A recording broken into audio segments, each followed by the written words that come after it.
नमस्कार, आप देख रहे हैं चौपाल समाचार। चौपाल समाचार की हर खबर समाज पर करती है असर और आज मैं फिर लेकर आया हूं वही व्यंग जिसको कि मनोज सर ने लिखा है। समसामयिक विषयों पर आधारित है, हद कर दी आपने शीर्षक है। और मैं आप दर्शकों को कहना चाहता हूं कि अभी जो वर्तमान परिस्थिति में राजनीतिक जो परिदृश्य देखने को मिल रहा है, जो बड़े बड़े राजनेता हैं उनका जो वक्तव्य सामने आ रहा है, उसको लेकर ये व्यंग लिखा गया है। तो मैं आप तमाम दर्शकों को पहले इसको दिखा देना चाहता हूँ। इसको देखिए, समझिए, और अगर आपको भी लगता है कि मनोज सर की बातें सही हैं तो कमेंट करिएगा। अगर गलत भी लगता है तब भी कमेंट करिएगा। हम लोग अपने अपना विचार आपके बीच लेकर आए हैं और जनता जो चूँकि हर चीज़ का आधार जनता से है, लोकतंत्र हमारा है और यहाँ पर सभी चीज़ों को लेकर हम लोगों को विचार बीच में लेकर आना होता है। तो आप लोग अपना अपना मंतव्य जरूर रखिएगा, सोचिएगा, समझिएगा और बेहतर करिएगा। बहुत बहुत स्वागत है सर। नमस्कार अभिषेक जी, चौपाल समाचार का भी आभार कि आप हमको पुनः मौका दे रहे हैं अपनी बातों को, विचारों को रखने के लिए। जी सर, इस बार हद कर दिया आपने लिखा है, आपने क्या सोचा इस विषय पर? सोचा कुछ नहीं, एक्चुअली जो समसामयिक हालात चल रहे हैं देश में और सदन में जिस तरीके से रूप नज़र आ रहे हैं, राजनीतिक गिरावट का जो ह्रास हो रहा है, उसी के दायरे में कहीं ना कहीं ये हद कर दिया आपने है।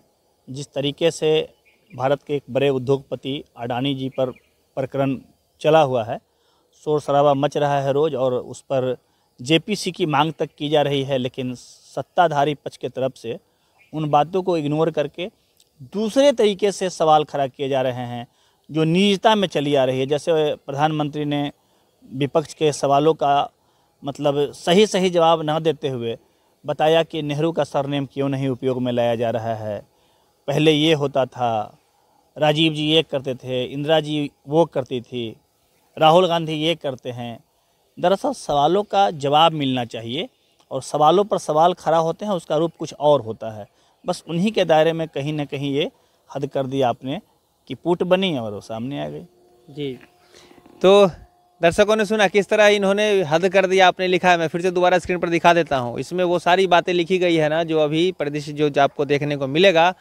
हम आपसे फिर बार बार कहेंगे, आपको कैसा लग रहा है? क्या ये जवाब सही था? क्या आप जिस प्रधानमंत्री को बनाए हैं या आपने जिन्होंने इस तरह की जो गरिमामयी जो उनको पद दिया है, तो क्या ये सवाल का जवाब होना चाहिए? और दूसरा होना चाहिए, कमेंट जरूर करिएगा।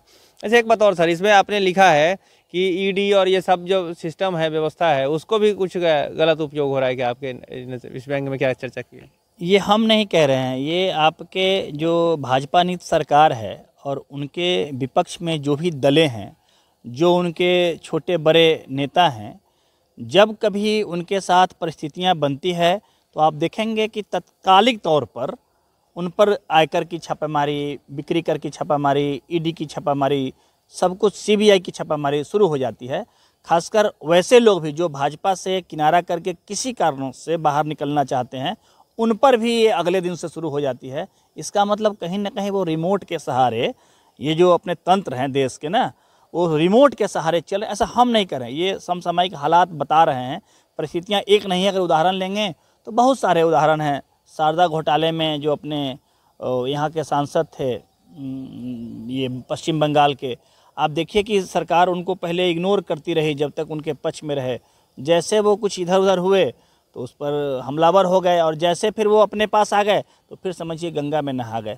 इन परिस्थितियों में सवाल तो खड़ा हो जाते हैं ना। जैसे आप देखिए अडानी जी पर संसद में जो सवाल उठ रहे हैं या देश पर जो चर्चाएं हो रही है, आप देखिए कि अडानी जी देखते देखते जो मतलब बहुत नीचे थे, संभवतः 36वें स्थान पर थे, और देखते देखते विश्व स्तर पर वो दूसरे सबसे बड़े उद्योगपति बन गए। देश ने बड़ा उनका स्वागत किया। हम लोग भी खुश थे कि चलो अपने देश का कोई बंदा अगर देश में अगर सर्वोच्च पद को प्राप्त करेगा तो कितना अच्छा लगेगा। लेकिन हिंडेनबर्ग की एक रिपोर्ट के बाद से क्या ऐसी आग लगी कि देखते देखते वो 28वें नंबर पर चले गए। इसका मतलब अगर वो कदम दर कदम सीढ़ी बढ़े होते तो बात सही होती, अचानक से नहीं गिरते।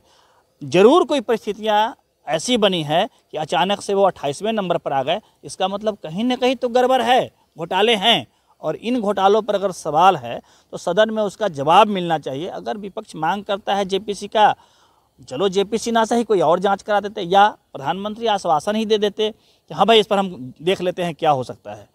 ऐसा ना करके निजी तौर पर आ जाना और उन बातों का मतलब एक तरह से अनदेखी करना और दूसरे सवाल खड़े कर देना जी उचित नहीं है। जी। आपको कैसा लग रहा है, बार बार मैं कहना चाहूँगा हमारे जितने भी दर्शक हैं, आपको कैसा लग रहा है कमेंट करिएगा और इस वीडियो को शेयर करिएगा। अगर आपको बेहतर लग रहा है तो इन बातों को आगे पहुँचाना है, बेहतर लोगों तक पहुँचा दें, जिससे कि हम सब जो चर्चाएं अभी लेकर आए हैं ना, इससे समाज में बदलाव आ सके और समाज के लोग सोचकर समझकर और बेहतर प्रतिनिधि अपना चुन सकेंगे, ऐसा महसूस हो रहा है। तो सर एक बात और आप मुझे बताइए, इस परिस्थिति में आपने तो बहुत कुछ लिखा है, उसको तो सारी बातों को चर्चा करना थोड़ा मुश्किल है, लेकिन आप मुझे अब बताइए जनता क्या करे इस परिस्थिति में, आपके विचार में क्या करना चाहिए अब जनता को? देखिए, जनता के पास जो एकमात्र हथियार होता है वो वोट है, और जनता एक बार की वोट दे के ना उनको पश्चाताप बाद में होता है कि हम ये क्या कर बैठे। हम ये नहीं कहेंगे वो कब अच्छा करते हैं कब बुरा करते हैं। मेरा स्पष्ट ये मानना है कि जनता जब जिनको जनादेश दिया है जनता ने, वो अपने स्तर से काम करते रहे हैं, चाहे वो नेहरू जी हैं, लाल बहादुर शास्त्री हों, इंदिरा गांधी हों, ये आपको मनमोहन सिंह हो, नरसिम्हा राव हों, अटल बिहारी वाजपेयी हों।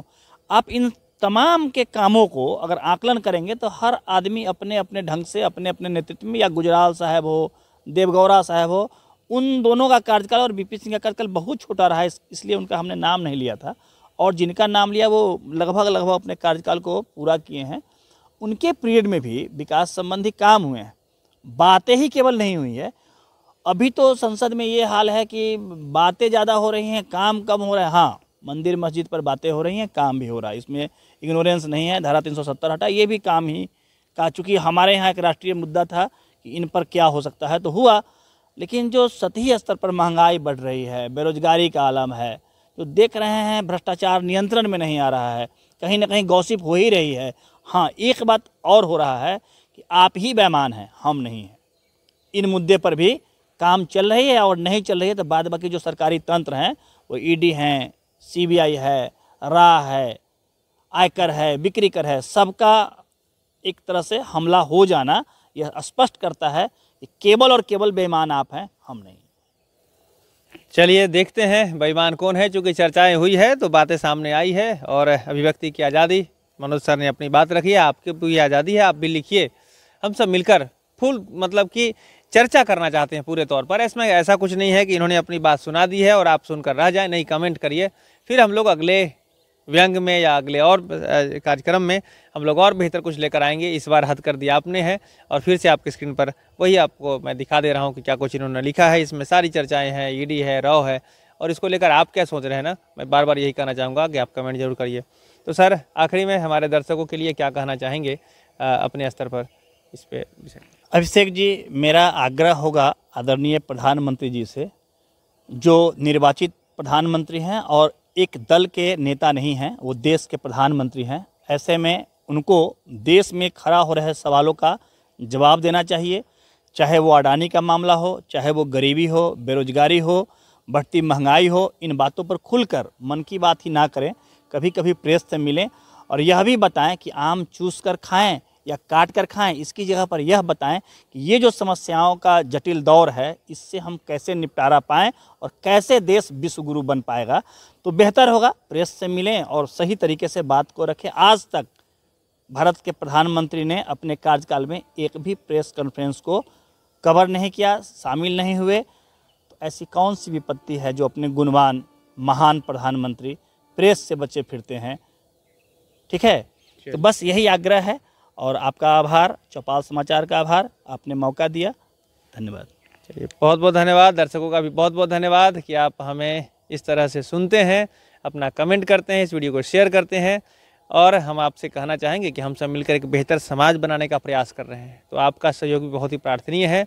तो अगर आज तक चौपाल समाचार से नहीं जुड़े हैं तो चैनल को सब्सक्राइब कर लीजिए, हमारे फेसबुक पेज को भी लाइक कर लीजिए, इंस्टाग्राम को फॉलो कर लीजिए, और हम सब मिलकर जिस बेहतर समाज को बनाने चले हैं ना, अपने अपने स्तर से सहयोग जरूर दीजिए, तभी जाकर समाज कुछ बेहतर हो पाएगा। तो बहुत बहुत धन्यवाद सर, पुनः आपका धन्यवाद। दर्शकों का धन्यवाद। आगे ऐसी खबर को हम आते रहेंगे।